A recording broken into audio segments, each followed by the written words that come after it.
Just make it simple.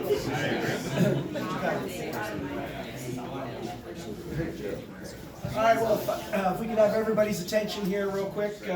Just want to welcome everybody to the Fox on Washington.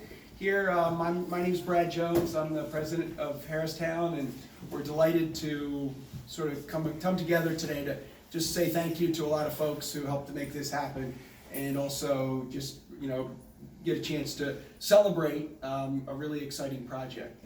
So I just want to say this is one of the most interesting and fun projects that we've worked on for many years. In fact, it's the first real historic preservation project that I've had the chance to work on in my 20-year career at Harristown. So I just want to say that, you know, none of this happens easily, and the biggest impetus to allowing this to happen was our friends from Pinnacle Health, who came to us one day when we were working on some other things and said, you know, geez, there's a building over around the corner. I think you guys might be interested in taking a look at it. I think I might have been in there that afternoon. Maybe it wasn't more than 24 hours, that's for sure. That's right. So, but their generous partnership with us on this is what allowed this really to happen. This is a very sensitively restored project. You know, from a lot of aspects. We were lucky enough to have a tremendous contractor with Trinity Construction. Joe Perkins is back here in the back. This was our first project with Trinity. It certainly will not be our last. He and his team did a wonderful job of restoring this building carefully. We had a lot of really good advice from Gina Dowdy, who was our historic preservation consultant, and our architect, Catherine Sterner, and our team, Denise Treaster, Sharon Hassinger, who helped pick some of the theme and the finishes here. This is a sort of a nod to the Art Deco theme, and I think they nailed it. It's a really fun theme, the gold trim and all the gold features, and the little touches that you find here are really wonderful. I wanted to have this ribbon cutting in February, even though it's a little chilly, because this place is almost full up. So our associate broker, Tracy Tressler, who does a lot of our leasing, I think has a whole blizzard full of prospects coming this morning. So that may just take care of it all. There's only 3 units left here out of 8. This was 2 bedrooms on the first floor and 6 1 bedrooms, second and third floor, three on each floor. I also want to thank our investor partner, Brian Ortenzio is here representing Select Capital, Commercial Properties. Select Capital has been with us on many of the apartment projects, practically, I think, all of them, with the exception of Strawberry Square. They've been a tremendous partner. We can't do this all on our own, and they've been a wonderful friend and partner to allow us to take some of these projects to the next level. So with that, I just want to take an opportunity to, again, give Paul Terburen, who's our Senior VP of Facilities and at Pinnacle Health, and really was the key to allowing us to get to this point. Thanks, Brad. Brad's been a great partner with UPMC Pinnacle over many years. I've been with him for about 10. We've worked on a variety of projects from Strawberry Square to the work you're doing on 2nd Street, our parking lot that we share together. And when the opportunity came for this building, Brad's right, we reached out and we created a partnership. We didn't want to see the building go into further disrepair. I mean, it's a beautiful building, has a lot of history to it, and glad we could work together to bring it to what it is today. Well, so thank you, Paul. Appreciate it. Thank you. It's you know, the great thing about this neighborhood, this is just a wonderful neighborhood here. You've got a tremendous employer partner where there are thousands of jobs, you know, close by here, and you know, this is actually the first multifamily project that's been done in this neighborhood since across the street at Washington Square that was done in the 80s, and you know, but really in the Shipoke, official Shipoke neighborhood, this may be the first actual multifamily project in a very long time. So, so I also want to take a moment to thank David Morrison, who's here. David, if you would come up, please. David represents, she's the executive director of Historic Harrisburg.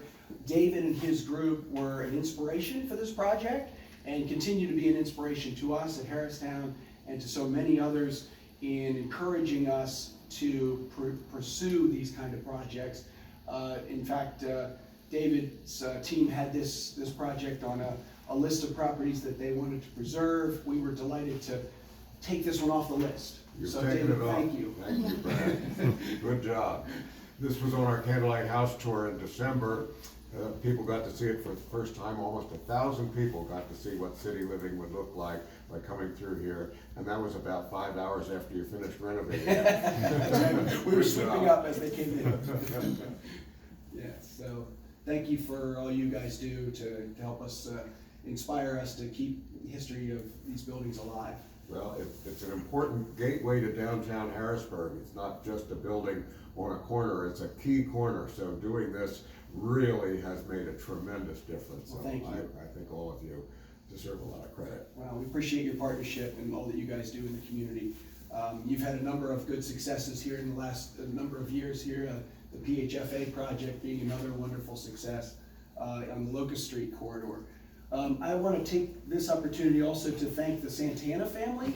Chris Santana is here representing the Santana family. Many of you know that the Santana family operated a restaurant here from the 30s to the 80s. And as we got into this project, we had the wonderful opportunity to meet Chris and his whole family. And there's a lot of Santanas out there. And I keep meeting new members of the family, and it's been a wonderful experience. But I even was the recipient of a wonderful book that your dad did about the history of this neighborhood. And Chris, I just wondered if you would be able to say a few words about, sort of your family's participation in this over the years. Sure. So just brought to my attention happenstance in helping plan a family reunion just the other night of my cousin. My dad sent me a text. He said, by the way, do you know that today, this was about 9 days ago, it was on February 12th, that today was exactly 128 years since his great-grandfather had stepped off the boat onto Ellis Island coming over from Italy. So today is 128 years and 9 days since our family came to this area, landed in Middletown and Steele, and then eventually ended up over here. They bought this property in 1926 from when it was the Fox Hotel beforehand. And from 26 to 33, it was called just the Santana Boarding House. We found an ad from the paper from, I believe it was 28. It says, real simple, Santana apartments and boarding house, $3 and up per week for sleeping rooms. And then the repeal of Prohibition in 33, they renamed it Santana Seafood House and Boarding House, and it was that all the way through the 80s. Sent trucks down to Baltimore to the harbor buying fresh seafood multiple times a week. And I wish I could say I had a lot of first-hand experience, but I am, I believe I was only 4 or 5 when the place closed, so I have absolutely no recollection of it. But from what I hear for many, many decades, it was the finest place in town, and we're lucky enough Brad to walk us through here and check out a piece of the history. I sent my dad a photo of this spot because we walked up here about a couple years ago and saw there was newspapers on the floor from the 40s and 50s still, and so it's quite the transformation to walk in here. The stained glass, it's just pretty amazing what you guys have done for the neighborhood. My family's far from the only ones that have been around here for 100 years, so it's a great thing you guys are doing. Really Well, it was a appreciate wonderful what you guys opportunity to get a chance to meet you and your family. And one of the neat things about this project is we met everyone in the neighborhood.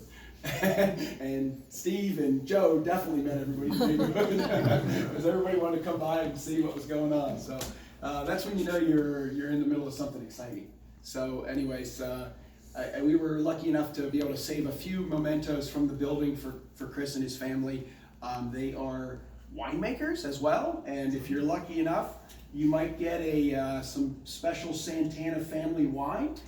That and get a glimpse at the entire history of the neighborhood here from your dad's book. Yeah. Which I'm sure the mayor would probably like to get a copy of that. Probably be arranged. He knows a little bit about the book business. So, any event, with that, I'd like to turn it over to the mayor and just say, we really appreciate all the partnership that the mayor and his team, I know he has a number of his team here today, and his newest addition to the team is here at Nona, the new economic development director. We so enjoy working with the mayor and his team on so many different things, and try to provide as many opportunities for good news as we can. The mayor is leading an unprecedented renaissance here in the city. There's so many good things going on. It's really almost too numerous to mention. But I appreciate the partnership, and I'm sure the mayor will take the opportunity to maybe mention a few of those things. So, If you insist. give him a big round of Oh, applause. all right. Really, Brad, you and your team deserve the round of applause, because this transformation is absolutely extraordinary. And it really does represent the very best of, I think, what is attracting more and more people to the city of Harrisburg every day.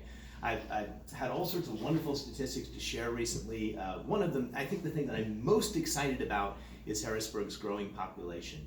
And for the first time in 70 years, this census is going to show that Harrisburg's population is growing. It's declined every year since 1950. We're on the way back. And it's because of projects like these. And Harristown gets a tremendous amount of credit because they've looked at buildings that have been empty for a long time. And they've brought new life into them, and they've brought new people. And those people are actively engaging in new jobs that are occurring all over the city of Harrisburg. Over 1,000 jobs were created just last year. New businesses are sort of exploding in terms of their revenue growth, and it's a really, really exciting time to be in the city.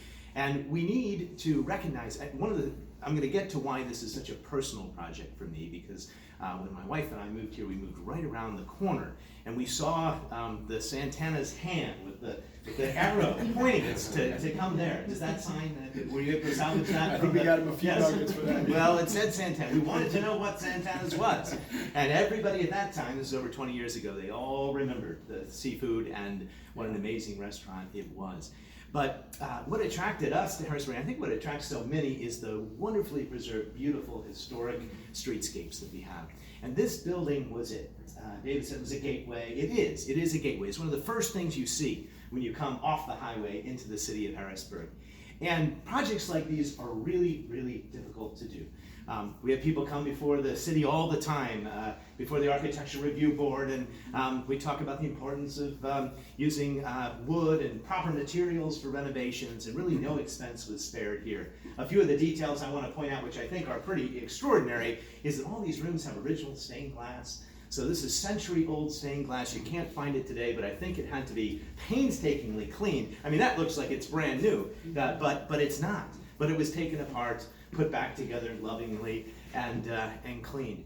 You have features like the curved glass. Look at the curved glass on the windows. They don't make that today. That's a special feature of these wonderful windows, letting in so much light. I've already claimed that as the reading nook of the room. That's where I would spend all my time, in this apartment, and those original window seats. I mean, that's just a wonderful, wonderful feature. So this is, I think, what sets Harrisburg apart.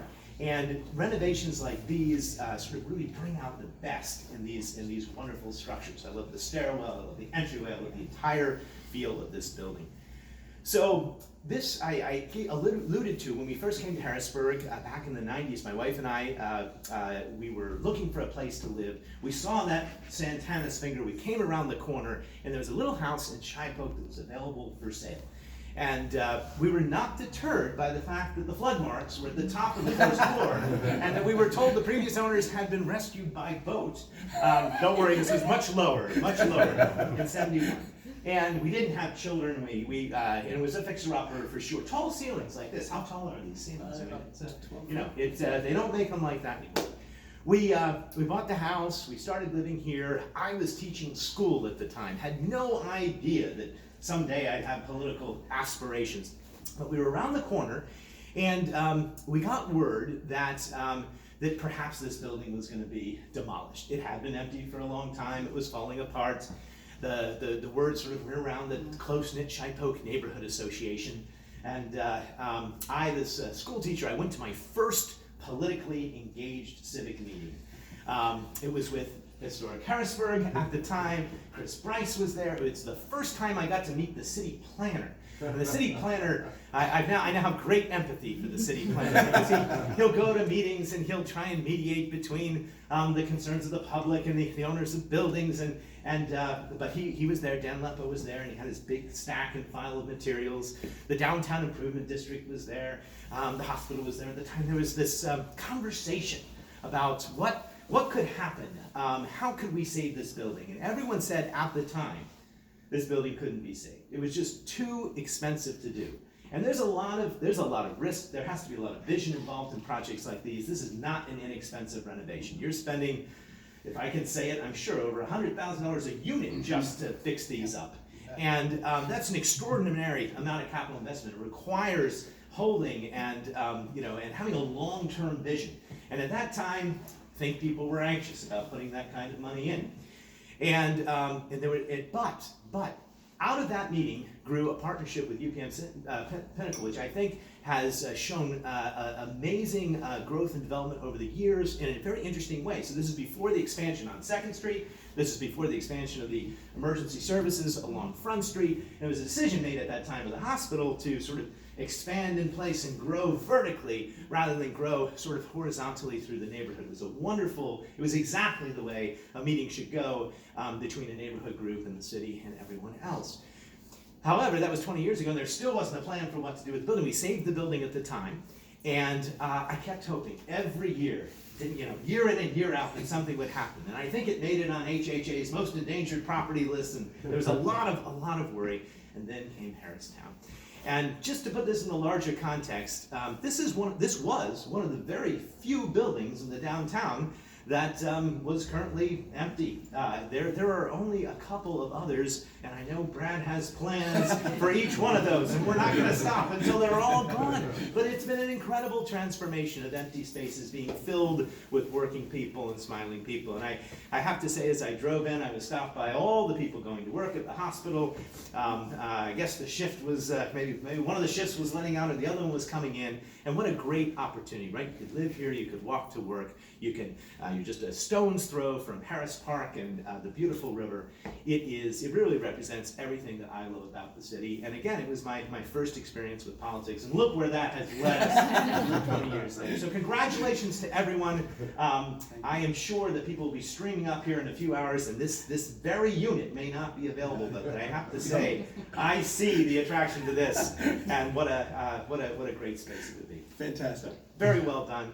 I believe we are going to cut the ribbon. Brad, before that, Yeah. the mayor's remarks have inspired me Okay. to add one thing. I'm going to make a premature announcement of something that hasn't been made public. It really isn't supposed to be made public until the beginning of March. But on Tuesday of this week, this property was designated as one of the 2 properties to receive Historic Harrisburg's 2020 Preservation Award. All right. Hey. I wrote all the people